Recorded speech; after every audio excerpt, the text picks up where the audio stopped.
Hello champion, कैसे हैं आप सब। एईडीओ की तैयारी कैसी चल रही है। बखूबी आप भी जानते हैं और हम भी जानते हैं कि समय काफ़ी कम है। तो समय काफ़ी कम है तो हर एक कंटेंट को यूट्यूब पे अवेलेबल करवाना मुश्किल है और बहुत फ़ायदेमंद आपके लिए नहीं है। बेसिकली हमारे पास भी समय कम रहता है, आप भी अभी हर चीज़ को देखोगे ये संभव नहीं है। तो हमने बहुत सारे कंटेंट ऑलरेडी यूट्यूब ऐप पे अपलोड कर दिया है, तो ऐप पे भी एक्टिव रहिएगा। जैसे ये वाला, ये पहले से ही ऐप पे अपलोडेड है, हम आपको अवेलेबल करवा रहे हैं। और इसी तरह से जो बहुत इंपॉर्टेंट चीज़ें हैं वो आपको अवेलेबल करवा दिया जाएगा ताकि एग्ज़ाम आसान हो जाए। हमारा मकसद यही है इस सीरीज़ में कि हम आपके एग्ज़ाम को आसान कर दें। तो उसी आसान करने की सीरीज़ के अंदर यूपीएससी और पीसीएस में पूछे गए पॉलिटी से संबंधित वो इम्पॉर्टेंट आर्टिकल जो बार बार रिपीट होता है और जिसको कम से कम आपको जानना चाहिए, जिससे आगे भी सवाल आ सकता है, वो हमने यहाँ पे अलग से कलेक्ट कर लिया है। इंग्लिश हिंदी में भी आपके सामने है, लेकिन इंग्लिश में भी ऐप पे अपलोड कर दिया गया है। तो इसीलिए आपको बार बार कहते हैं कि ऐप पे भी चले जाइए, तभी जाके वहाँ से आप इसको डाउनलोड कर पाएंगे। और ऐप पे जाने के बाद हमने पहले बता रखा है, प्ले स्टोर सेक्शन में, प्ले स्टोर से डाउनलोड कीजिएगा और फ्री कंटेंट में चले जाना, वहाँ पे आपको ये सारी चीज़ें दिख जाएंगी। चलिए हम लोग बात करते हैं जो इंपॉर्टेंट आर्टिकल बार बार पूछे गए हैं।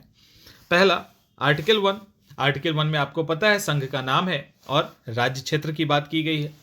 आर्टिकल 2 के अंदर वो नया एरिया जो पहले से भारत के क्षेत्र में शामिल नहीं है, यदि उसको शामिल करना है भारत में तो उसके लिए आर्टिकल 2 लगेगा।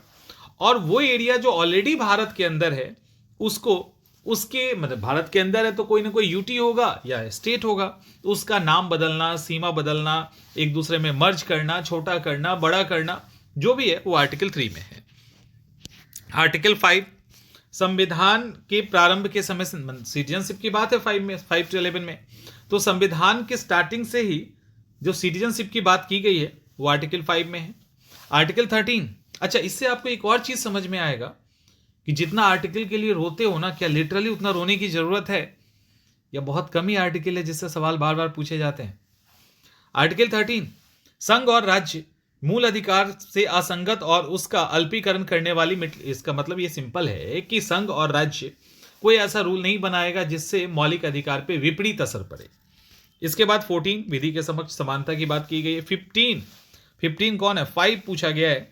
तो शिक्षण संस्थानों में जिसमें गैर सरकारी और गैर अनुदान प्राप्त भी शामिल हैं, उसमें पिछड़ा, अनुसूचित जाति, अनुसूचित जनजाति के लिए आरक्षण यानी एजुकेशन के अंदर आरक्षण।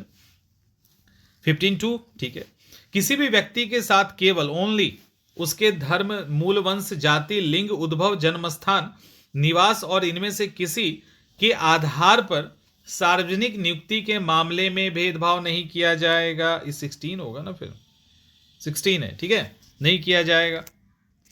इसके बाद 17 छुआछूत का अंत, अनटचेबिलिटी। 19(1)(a) बहुत इंपॉर्टेंट है, अभिव्यक्ति की स्वतंत्रता, जिसमें प्रेस की स्वतंत्रता भी शामिल है। Article 19(1)(a). आर्टिकल 20 अपराधों के लिए दोष सिद्धि के संबंध में संरक्षण। आर्टिकल 20 का सब पार्ट 2 किसी व्यक्ति को एक अपराध के लिए दो या दो बार से अधिक की सजा नहीं दी जा सकती, यानी एक अपराध के लिए एक ही सजा होगा। आर्टिकल 21 प्राण और दैहिक स्वतंत्रता, इसी के अंदर विदेश यात्रा का अधिकार, इसी के अंदर एकांत में रहने का अधिकार, आदि आदि से रिलेटेड क्वेश्चंस पूछे गए हैं घुमा घुमा के। तो विदेश यात्रा भी इसी में शामिल है, दैहिक स्वतंत्रता भी इसी में शामिल है, एकांत में रहने का अधिकार भी इसी में शामिल है। आर्टिकल 21(a) बच्चों को शिक्षा का अधिकार। आर्टिकल 22 गिरफ्तारी और निरोध से संरक्षण। आर्टिकल 23 मानव दुर्व्यापार और बालाश्रम का निर्देश, यानी फोर्स लेबर को रोका गया, ह्यूमन ट्रैफिकिंग की बात की गई है। आर्टिकल 24 कारखाने आदि में बच्चों के नियोजन पे प्रतिबंध, यानी बच्चों को काम पे नहीं रखा जाएगा। आर्टिकल 25 अंतःकरण की और धर्म को के अपने अंतःकरण यानी इनर सोल से धर्म को अबाध रूप से मानने, आचरण करने आदि की स्वतंत्रता। आर्टिकल 26 धार्मिक कार्यों के प्रबंधन की स्वतंत्रता। आर्टिकल 29 अल्पसंख्यक वर्गों के हितों का संरक्षण, अल्पसंख्यक वर्गों के हितों का संरक्षण। और आर्टिकल 9 का 2, किसी भी नागरिक को धर्म, वंश, जाति, भाषा या इनमें से किसी भी आधार पर राज्य द्वारा संघोषित या राज्य की सहायता प्राप्त करने वाली किसी शिक्षण संस्थान में प्रवेश से वंचित नहीं किया जाएगा, ये कहा गया है आर्टिकल 29(2) में। आर्टिकल 30 कहा गया है अल्पसंख्यक वर्ग को शिक्षण संस्थानों की स्थापना और प्रशासन का अधिकार। आर्टिकल 31 का 1 सब पार्ट 1, सभी अल्पसंख्यक जिसमें कौन होंगे, भाषाई और धार्मिक। हमारे यहाँ दो ही तरह के माइनॉरिटी है अकॉर्डिंग टू कॉन्स्टिट्यूशन, एक लिंग्विस्टिक बेसिस पे, एक रिलीजन बेसिस पे। ये भी एक क्वेश्चन है। को अपनी पसंद की शैक्षणिक संस्थान स्थापित करने और उसको संचालित करने का अधिकार होगा। आर्टिकल 31(a), किसी भी व्यक्ति को कानून के अधिकार के बिना संपत्ति से वंचित नहीं किया जाएगा। आर्टिकल 32, संवैधानिक उपचार का अधिकार, संवैधानिक उपचार का अधिकार। आर्टिकल 36, नीति निर्देशक तत्व डीपीएसपी की बात की गई है, उसके अकॉर्डिंग राज्य की परिभाषा जैसे आर्टिकल 12 में है। आर्टिकल 39(a), संविधान के नीति निर्देशक तत्व में समान न्याय और निशुल्क विधिक सहायता, फ्री लीगल एड की बात की गई है। आर्टिकल 40 इंपॉर्टेंट है, ग्राम पंचायत की बात की गई है। 41 के अंदर काम करने का अधिकार की बात की गई है। आर्टिकल 42 के अंदर काम करने की सही दशा यानी वर्किंग कंडीशन भी अच्छी हो, ये नहीं कि एक ही रूम में 50 लेबर को डाले हुए हैं, तो एक वर्किंग कंडीशन भी हो, ये भी बात किया गया है। आर्टिकल 43, उद्योग में प्रबंधन उद्योग के प्रबंधन में यानी मैनेजमेंट के अंदर वर्कर्स का पार्टिसिपेशन, तो पार्टिसिपेशन यहीं पे आया था जिसको आप लोग एलएसडब्ल्यू में पढ़ते हैं। Article 44, article 44 uniform civil codes UCC यानी समान नागरिक संहिता। आर्टिकल 45 इसमें कहा गया है बच्चों के लिए मुफ्त और अनिवार्य शिक्षा, यह भी डीपीएसपी का एक हिस्सा है। आर्टिकल 48 डीपीएसपी में ही कहा गया है पर्यावरण का संरक्षण, संवर्धन और वन्य जीव की रक्षा। आर्टिकल 50 कार्यपालिका का न्यायपालिका से पृथकीकरण, एग्जीक्यूटिव का सेपरेशन किससे, जुडिशरी से। आर्टिकल 51 अंतर्राष्ट्रीय शांति और सुरक्षा में अभिवृद्धि, कई बार पूछा गया है, ठीक है, कई बार पूछा गया है, अंतर्राष्ट्रीय शांति और सुरक्षा में अभिवृद्धि। आर्टिकल 51(a) मौलिक कर्तव्य यानी मौलिक कर्तव्य की यहां पे बात की गई है। आर्टिकल 53(1) संघ की कार्यपालिका शक्ति राष्ट्रपति में होगी। अब हम लोग आ गए यूनियन में, जिसका प्रयोग संविधान के अनुसार वह स्वयं या उनके अधीनस्थ यानी सबॉर्डिनेट करेंगे, तो यह यहां कहा गया है। आर्टिकल 54 में कहा गया है कि राष्ट्रपति का चुनाव एक निर्वाचक मंडल इलेक्टोरल कॉलेज के द्वारा किया जाएगा। आर्टिकल 57 पुनर्निर्वाचन के लिए पात्रता, इट मीन्स कि राष्ट्रपति दोबारा री इलेक्ट हो सकते हैं 2, 3, 4, 5 बार, जितनी बार चाहे। आर्टिकल 61 राष्ट्रपति पे महाभियोग लगाना, इंपीचमेंट लगाना यानी उनको हटाने का प्रोसेस। आर्टिकल 72 राष्ट्रपति के अंदर जो क्षमादान की शक्ति है वो। आर्टिकल 74 राष्ट्रपति को सलाह और सहायता देने के लिए एक मंत्री परिषद होगी जिसका हेड प्रधानमंत्री होगा। आर्टिकल 75 प्रधानमंत्री और मंत्री परिषद के गठन की बात की गई है। आर्टिकल 76 भारत के महान्यायवादी, attorney general of India, article 76। 78 की बात करें तो राष्ट्रपति को जानकारी देने के संबंध में प्राइम मिनिस्टर का कर्तव्य, यानी राष्ट्रपति कुछ मांगे तो उनको बताना है। आर्टिकल 105 संसद के सदनों की और उनके सदस्यों और समितियों की शक्तियों और विशेषाधिकार। आपको पता है ना, आर्टिकल 105 से मेंस के क्वेश्चन भी पूछे गए कि आर्टिकल 105 के तहत सांसद को किस तरह के अधिकार मिले हुए हैं। आर्टिकल 111 राष्ट्रपति को वीटो मिला है, राष्ट्रपति को वीटो पावर। आर्टिकल 117 ऐसा कोई भी प्रकार का कर जो लगाया जा रहा है या संशोधित किया जा रहा है राष्ट्रपति के सिफारिश से ही विधायिका में रखा जाएगा, यानी फाइनेंस बिल की बात की जा रही है यहाँ पे। आर्टिकल 122 क्या कहता है, न्यायालय के द्वारा संसद की कार्रवाई की जांच नहीं किया जाना। आर्टिकल 123 राष्ट्रपति के द्वारा अध्यादेश, ठीक है, ऑर्डिनेंस जारी करना। आर्टिकल 124 सर्वोच्च न्यायालय के गठन की बात की गई है, सर्वोच्च न्यायालय के गठन की बात की गई है। आर्टिकल 131 के अंदर कहा गया है कि उच्चतम न्यायालय की आरंभिक क्षेत्राधिकारिता यानी उनकी जो मूल क्षेत्राधिकारिता है उसकी बात की गई। आर्टिकल 132 कुछ मामलों में उच्च न्यायालय के अपीलों में उच्चतम न्यायालय की अपीली अधिकारिता, यह बताया गया है। आर्टिकल 134A दंडिक विषय में उच्चतम न्यायालय की अपील, यानी अपील की जो अधिकारिता है वही वाला वहां पे है। आर्टिकल 137 कहता है कि सुप्रीम कोर्ट को अपने ही निर्णय पे पुनराविलोकन करने का अधिकार है, यानी अपने ही डिसीजन को रिव्यू कर सकता है और बदल भी सकता है। आर्टिकल 143 इंपॉर्टेंट है, कई बार पूछा गया है। राष्ट्रपति को उच्चतम न्यायालय से परामर्श देने की शक्ति, और ये केवल राष्ट्रपति को है और ये केवल सुप्रीम कोर्ट को है परामर्श देने की। आर्टिकल 148 भारत का नियंत्रक और महालेखा परीक्षक, controller and auditor general of India, जिसको शॉर्ट में हम लोग कैग कहते हैं।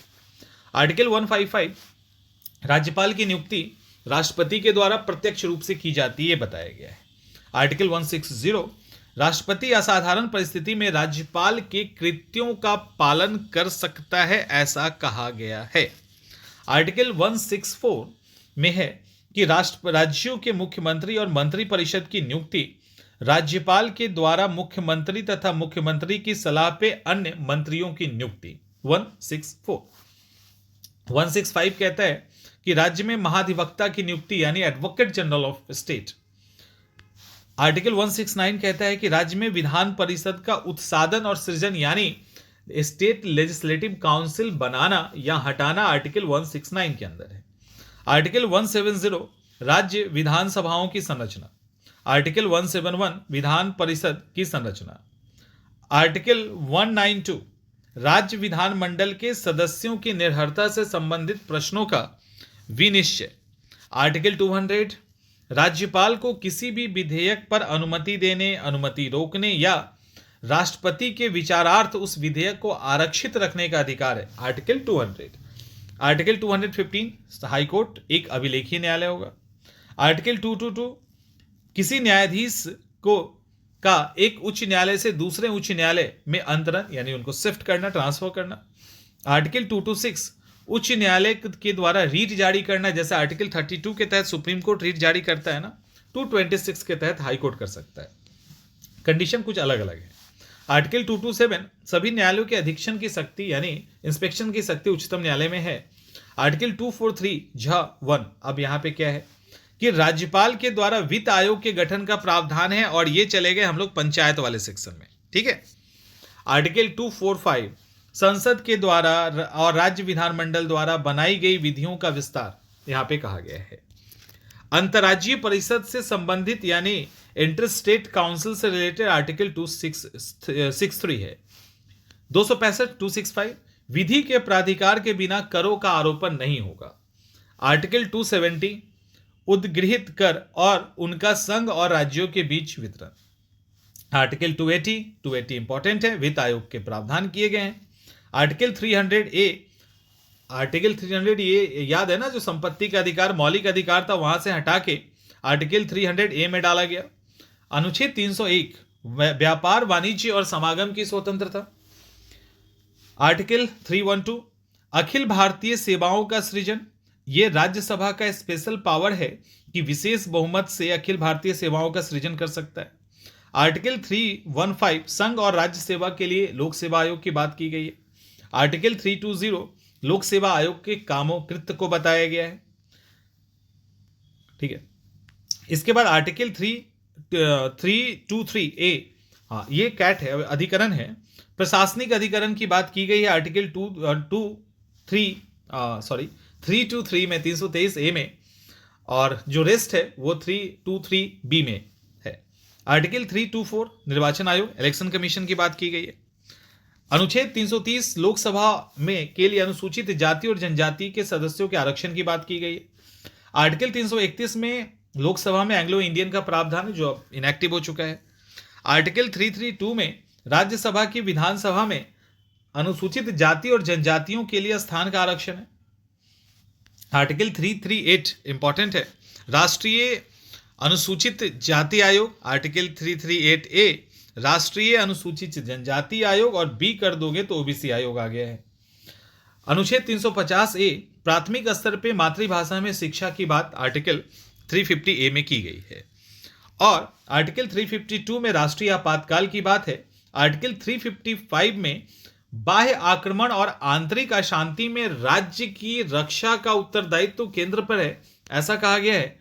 आर्टिकल 358 में आपातकाल के दौरान अनुच्छेद 19 के बारे में बात की गई है और आर्टिकल 359 में कहा गया है कि इमरजेंसी के दौरान भाग 3 के 20 और 21 को छोड़कर, यानी मौलिक अधिकार 20-21 को छोड़कर किसी भी अधिकार को हम सस्पेंड कर सकते हैं। और आर्टिकल 358 में आर्टिकल 19 से रिलेटेड जो हमें फ्रीडम मिला है वो जाएगा। आर्टिकल 360 वित्तीय आपातकाल, और आर्टिकल 368 में संविधान संशोधन से रिलेटेड प्रोविजन है। तो इतने आर्टिकल्स बार बार इंपॉर्टेंट हैं, पूछे गए। कुछ और हैं जो एक बार पूछेगा वो नहीं पूछे जाएंगे, तो हमने इसको शामिल नहीं किया है, लेकिन इतना इंपॉर्टेंट है जिसको आप कम से कम करके जाएंगे।